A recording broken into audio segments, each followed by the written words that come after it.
Hello and welcome to another update. In this one I'll be covering the latest developments from the front line. Starting out in the north by the Kharkiv front, we see here that the Russian forces continuously attempt at pushing here in this part of the front line.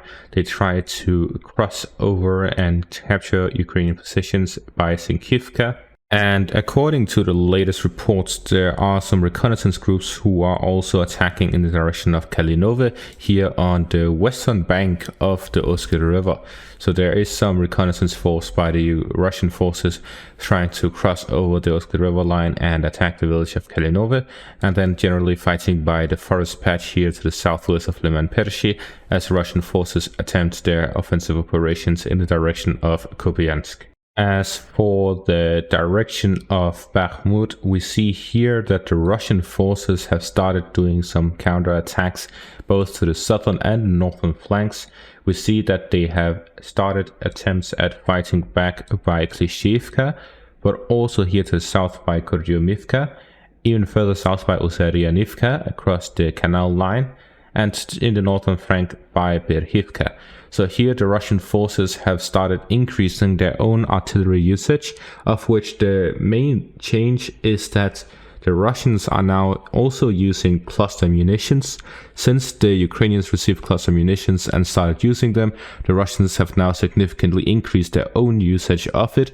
So with the latest reinforcements that arrived at Bakhmut, there's also a significant amount of cluster munitions that arrived. And with that, the Russians are now able to push the Ukrainians back and pressure them heavily.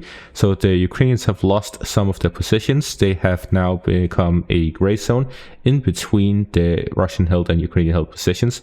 So somewhere here in the Klishchiivka area have turned from Ukrainian-held to gray zone. Where exactly it is, I'm waiting for one of my main sources to confirm.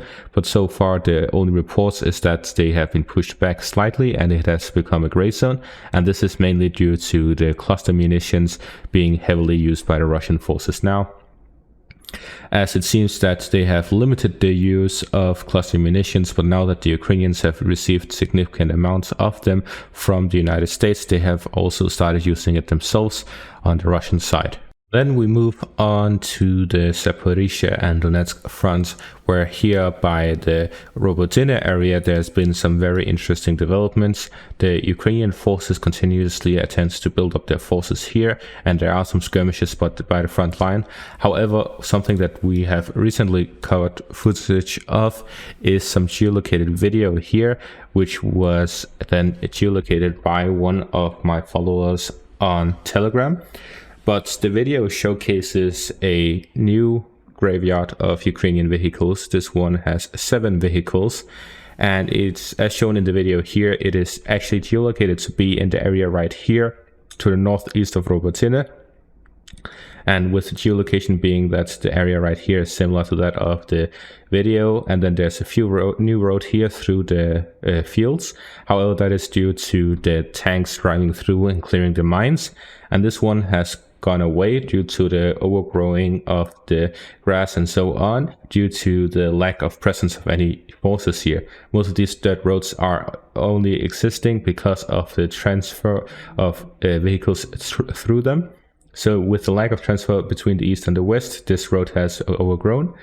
But yeah, essentially what we see is that the Ukrainians launched an offensive here and they managed to capture this territory, and then from that we see these 7 vehicles destroyed in this part of the front line. And on top of that, this is not geolocated, but somewhere on this part of the front line there is this video here of a Ukrainian soldier walking by a Leopard 2A4, which was disabled by tanks. So we can see that its tracks are not usable, which means it's stuck, and as such it cannot be moved. They have to move it with another vehicle, and so far that hasn't arrived. So this Leopard tank here is just abandoned so far by the Ukrainian forces after it was hit by a mine. Then we have this other video, which is also somewhere from the Zaporizhzhia front. Here we see a Polish PT-91 toilet tank, and we see it gets hit by a Lancet drone, after which it starts burning, so it is essentially considered destroyed.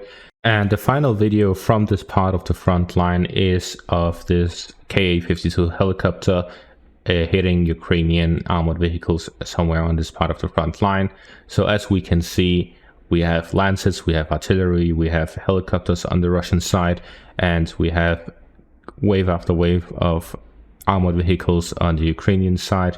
And in the end, what comes out of it are these tank graveyards on the Ukrainian side of vehicles that are sacrificed to capture the new territory. And then moving on to the Staromayorsk area, actually here to the northeast of Rivnopil, there is this video here. I believe it is an old one, as it is a Ukrainian convoy that moves here from the northern parts and down south towards Rivnopil, which indicates that it is an offensive operation, and most likely this was happening as the Ukrainians were fighting over the control over Rivnopil, but this was also geolocated by one of my Telegram followers, and this video was released on the Russian side showcasing them hitting Ukrainian armored vehicles and the armored vehicles being hit by mines, after which the offensive operation this time around failed, but later on they managed to capture the village, so they had to send wave after wave yet again. Then we have the two videos here which showcases a Ukrainian offensive in action. First off, they arrive with an armored convoy which drives through these fields, which at this first tank is a mine clearing vehicle that attempts to clear all the mines, and then the other vehicles follow suit.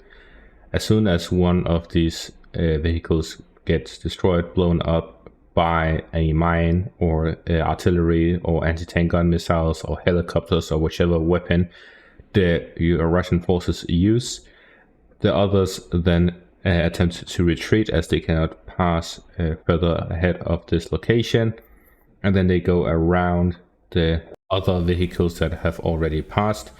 And in this video we see them retreat through the passage that has been created. And in the second video we see that the tracks which are filled with destroyed vehicles, the Ukrainian soldiers who survived the crash and destruction of the vehicles try to escape through these tracks, because they know if they go through the field it could be hit by a random mine, so they're sticking to the tracks, which makes them very easy to spot. So there's a lot of danger accompanied with these operations, as they are limited with the amount of mine clearing vehicles they have and mine clearing equipment, and as such they are stuck to these single road locations. And I had a discussion with someone around how the Ukrainians could improve their mine clearing strategy. Essentially what they're currently doing is that they have a field, this is the field, and then they send their mine clearing vehicles in a straight line and try to cross the field. However, what happens most of the time is that along this road somewhere the Russians blow them up, and as such the clearing stops. So the Russian strategy is just to destroy the Ukrainian armored convoys before they reach the end. So what the Ukrainians need to do is that they need to send multiple in one single time at one single area. So if we have 4 here going through, and then the Russians destroy one of them, then the other 3 can continue, and as such they can continue going. But then there's the issue, what if they all get destroyed before they arrive at the end? Then they can be combined with level 2s, which means that they have put 2 at the same road, and as such whenever someone is cut off, they will combine the different roads so that they can continue further on. So essentially try to make one road that goes through to the end, while the others may get stuck during their attempts, and then they can combine together and eventually reach the end. But currently what they're doing is that they're just focusing on one line. If that one line doesn't go through, or if someone is destroyed, they just go around that destroyed vehicle and continue onwards with their own line. And the same with other lines. If they can start, which in this video we see that there are 2 lines on each field, they do not combine them, they just stop, and then that's the end of it until they don't have any more, and then they just retreat. So they need to work together on larger size companies than just companies, 100 units with 10 tanks is not going to cross through Russia's minefields. They need brigade size or even division sized units to work together in a coordinated manner to pass through and break through the Russian line.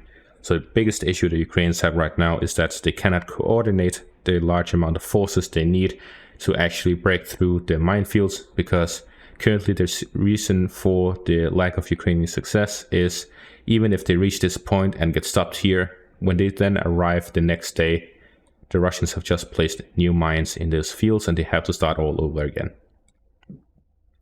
And that is going to be all for this update. Thank you all for watching and have a great day.